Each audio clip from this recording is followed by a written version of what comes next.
Astrology में कुंडली के 6th हाउस यानी कुंडली के 6ठे स्थान से बीमारियों के बारे में पता चलता है। और वो बीमारियां क्या होंगी, वो कुंडली के जो 12 हाउसेज हैं, तो हर एक हाउस बॉडी के किसी न किसी पार्ट को रिप्रेजेंट करता है और वो उस पार्ट से रिलेटेड बीमारियों के बारे में बताया जा सकता है। तो इससे रिलेटेड जो सब्जेक्ट है उसको मेडिकल एस्ट्रोलॉजी कहते हैं। इसी के बारे में अभी डिस्कशन चल रहा है और अभी तक हमने आपको 1 नंबर से और 4 नंबर हाउसेस के बारे में बताया, ये बॉडी के किन पार्ट्स को रिप्रेजेंट करते हैं और उसमें क्या क्या बीमारियां हो सकती हैं। अभी जो डिस्कशन चल रहा है वो 5th हाउस से रिलेटेड 5th हाउस के रोग यानी 5th हाउस से रिलेटेड बीमारियों के बारे में बता रहे हैं। तो 5th हाउस जो है कुंडली का, ये ब्रेन या मस्तिष्क को रिप्रेजेंट करता है। इसके अलावा ये एब्डोमेन, पेट को रिप्रेजेंट करता है और पेट के अंदर जो ऑर्गन्स हैं, लिवर है, स्प्लीन है, पेंक्रियाज है, गॉल ब्लैडर, इंटेस्टीन है, इन सबको रिप्रेजेंट करता है। तो आज जो टॉपिक है वो पेप्टिक अल्सर है। तो ये पेट से रिलेटेड एक बीमारी है जिसको पेप्टिक अल्सर कहते हैं और पेप्टिक अल्सर इसके बारे में डिस्कस करेंगे। पेप्टिक अल्सर क्या होता है? पेप्टिक अल्सर जो है वो जब हम खाना खाते हैं तो खाना सबसे पहले ईसोफेगस में जाता है। खाने की नली का जो पहला पार्ट है उसको ईसोफेगस कहते हैं। ईसोफेगस से खाना स्टमक में जाता है। स्टमक के बाद फिर स्मॉल इंटेस्टाइन शुरू होती है। स्मॉल इंटेस्टाइन का पहला पार्ट ड्यूडेनम, उसके बाद स्मॉल इंटेस्टाइन, फिर लार्ज इंटेस्टाइन, इस तरह से खाना आगे बढ़ता है। तो इसमें जो खाने की नली का जो पहला पार्ट है ईसोफेगस, यदि उसके लोअर पार्ट में कोई अल्सर या घाव हो जाए या स्टमक में अल्सर या घाव हो जाए या फिर ड्यूडेनम में जो स्मॉल इंटेस्टाइन का पहला पार्ट है उसमें अगर कोई घाव या अल्सर होता है उसको पेप्टिक अल्सर कहा जाता है। तो पेप्टिक अल्सर का मतलब कि ईसोफेगस के लोअर पार्ट में या स्टमक में या ड्यूडेनम में जब अल्सर होता है उसको पेप्टिक अल्सर कहा जाता है। राइट, अगर स्टमक में होगा तो उसको गैस्ट्रिक अल्सर, ड्यूडेनम में होगा तो ड्यूडेनल अल्सर कहा जाता है। राइट, अब इसके क्या कारण है, क्यों होता है ये?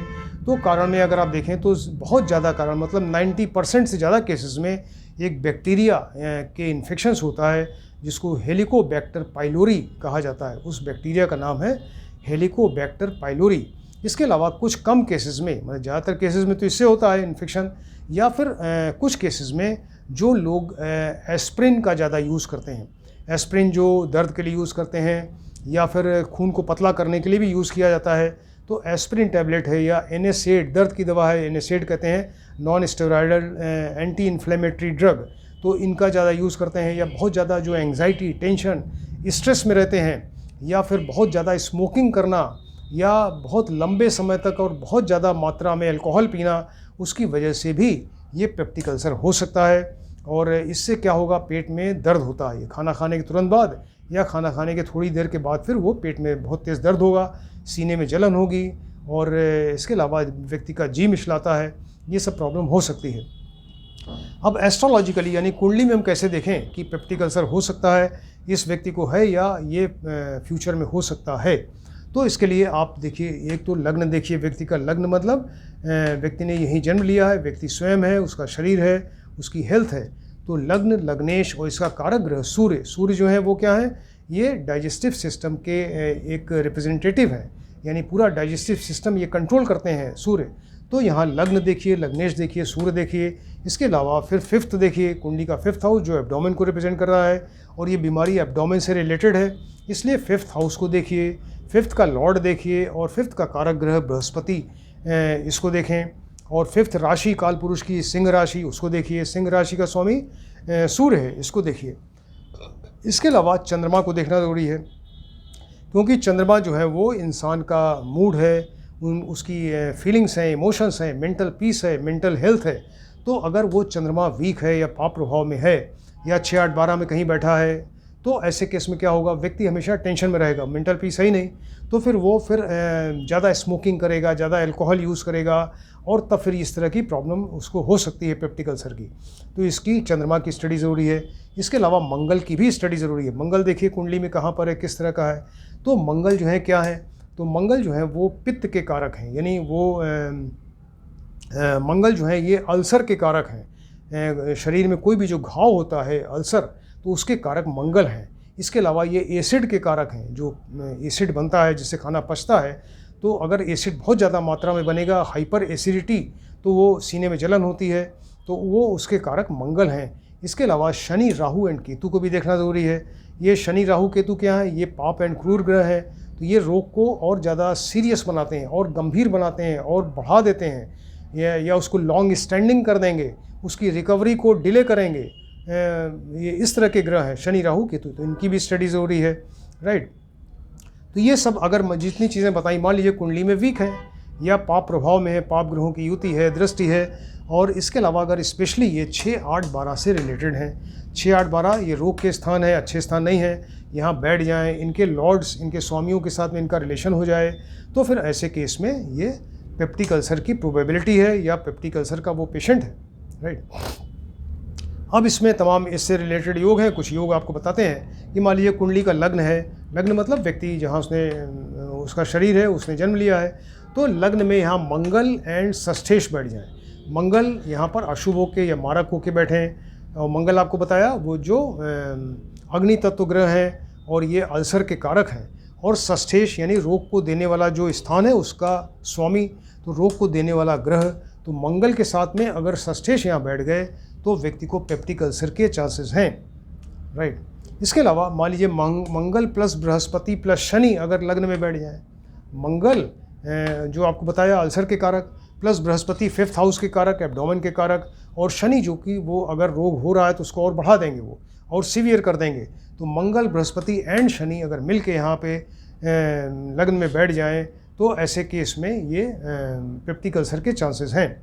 मान लीजिए लग्न में शनि बैठ गए, लग्न में शनि बैठ गए जो रोग कारक हैं, और यहाँ पर अशुभ होके मारक होके बैठ गए, और निर्बल चंद्रमा, कुंडली में निर्बल चंद्रमा वीक होना चाहिए, तो निर्बल चंद्रमा जो है वो सूर्य राहु के साथ में हो जाए, सूर्य एंड राहु के साथ में हो जाए, तो सूर्य के साथ आके चंद्रमा जो है अस्त भी हो सकता है या कमज़ोर हो गया, और राहु के साथ मिलके वो अगर राहु आ गए सूर्य एंड चंद्रमा के साथ में तो ऐसे उन्होंने रोग क्रिएट कर दिया या सीरियस रोग को सीरियस बना दिया।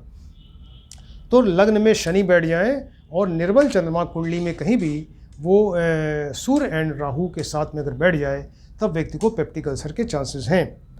मान लीजिए कि कन्या लग्न है, राइट, यहाँ कन्या लग्न मतलब 6 नंबर राशि है, तो कन्या लग्न है यहाँ पर कुंडली में किसी व्यक्ति की, और उसका जो लॉर्ड क्या होगा वो बुध होगा। तो कन्या लग्न में बुध जो है वो 6th स्थान में बैठ गया है, यहाँ बुध जो लग्नेश है वो रोग के स्थान में बैठ गया और सूर्य से अस्त हो जाए, और 5th स्थान जो एब्डोमेन का पेट का घर है, तो यहाँ पर मंगल एंड गुरु साथ में बैठ जाएं, मंगल एंड गुरु बैठ जाएं, तो गुरु इसी के कारक हैं, मंगल बैठकर यहाँ अल्सर क्रिएट करेंगे और ये पेप्टिक अल्सर ऐसा रोग हो सकता है।